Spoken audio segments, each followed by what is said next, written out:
আসসালামু আলাইকুম, কি অবস্থা সবার? পল্লী দারিদ্র বিমোচন ফাউন্ডেশনের যে পরীক্ষা আছে ২৬ তারিখে, তার জন্য গুরুত্বপূর্ণ আমি কিছু ফোকাস রাইটিং পরপর আমার চ্যানেলে আপলোড করব। আমরা এখন বাংলা যে ফোকাস রাইটিংটা পড়বো, এটি দারিদ্র বিমোচনে ক্ষুদ্র ঋণ। দেখেন, ফোকাস রাইটিং হিসেবেও যেমন গুরুত্বপূর্ণ, এমন হতে পারে কোনো ইংলিশের অনুবাদ করতে দিল, তার ভিতরে এই টপিকগুলো থাকলো। আপনি যখন বাংলাটা জানলেন, ইংলিশটা পড়ে আপনার বাক্য গঠনের জন্য সুবিধা হবে। অথবা এই ধরনের একটা অনুচ্ছেদ যদি আপনি আগেই পড়ে যান, বাংলা থেকে ইংলিশ ট্রান্সলেট করতে দিলে অলরেডি একবার পড়া আছে, তখন আর ওইটা নতুন লাগবে না। আপনার ক্ষেত্রে ট্রান্সলেট করার সময় মনে হবে, আচ্ছা, এই বিষয়টা সম্পর্কে আমি জানি বা আগে একটু হলেও পড়ছি। তো আমরা বাংলা এবং ইংরেজি বেশ কিছু এই ধরনের অনুচ্ছেদ পরপর আপলোড করতেছি। চলেন, আমাদের প্রথম যেটি আছে সেটি হচ্ছে দারিদ্র বিমোচনে ক্ষুদ্র ঋণ।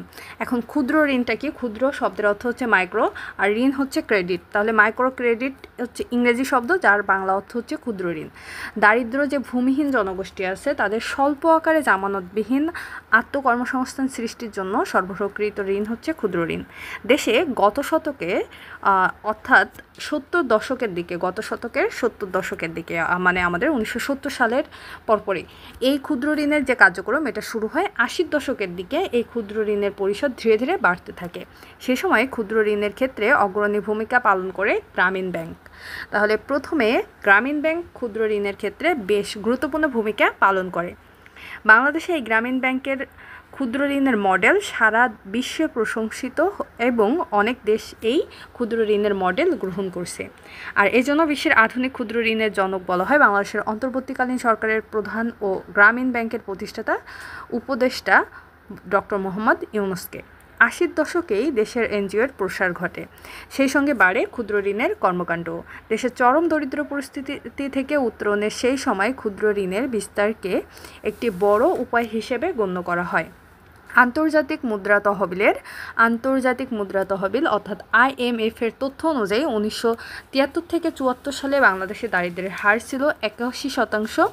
গত শতকের অর্থাৎ 90 দশকের দিকে সেই হার এসে দাঁড়ায় 61%-এর বেশি ছিল। আর সর্বশেষ 2022 সালে খানা আয় ব্যয় জরিপ অনুযায়ী দারিদ্র মানুষের সংখ্যা মোট জনসংখ্যার 18%-এর বেশি। দরিদ্র থেকে বাংলাদেশের মানুষ ক্রমে যে উন্নতি করছে, তার পিছনে বেসরকারি নানা তৎপরতা রয়েছে, তা বিশেষ করে ক্ষুদ্র ঋণের কর্মসূচির মূল উদ্দেশ্য হচ্ছে দারিদ্র বিমোচন করা এবং নারী ক্ষমতায়ন করা।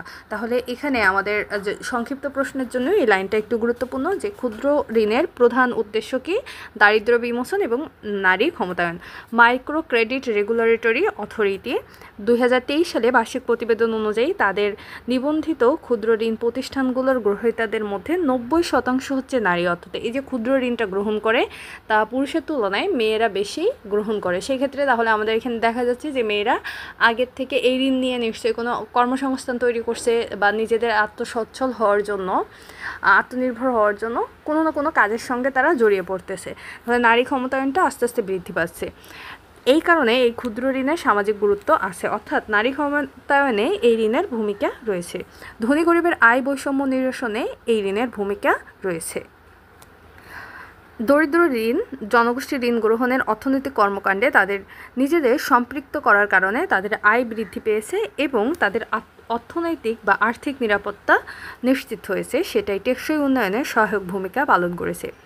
বর্তমানে ঋণদানের বিধান পরিবর্তন করে মাঝারি উদ্যোক্তাদের মধ্যে মোট ঋণের 60% দেওয়া হয়, আর ক্ষুদ্র উদ্যোক্তারা পান বাকি শতাংশ। অর্থাৎ হচ্ছে আগে দেখা যায় যে 100% দেওয়া হতো যারা দারিদ্র ছিল তাদের ভিতরে, বাট বর্তমানে সেটা ডিভাইডেড করে যারা মাঝারি আছে তাদেরকে দেওয়া হচ্ছে 60%, এবং যারা ক্ষুদ্র বা হচ্ছে একেবারে দারিদ্র যে কৃষক বা ভূমিহীন আছে বা নতুন করে শুরু করতে চাচ্ছে, তাদের মাধ্যমে 40% দেওয়া হয়।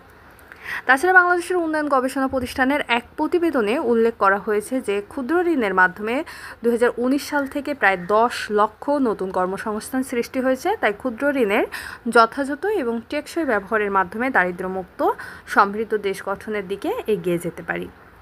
পরবর্তীতে আমরা পড়ব দ্বিতীয় যে অনুচ্ছেদ, সেটি ডক্টর মোহাম্মদ ইউনূস সম্পর্কে। আমি প্রত্যেকটা অনুচ্ছেদ আলাদা আলাদা করে ভাগ ভাগ করে আপলোড করার চেষ্টা করব।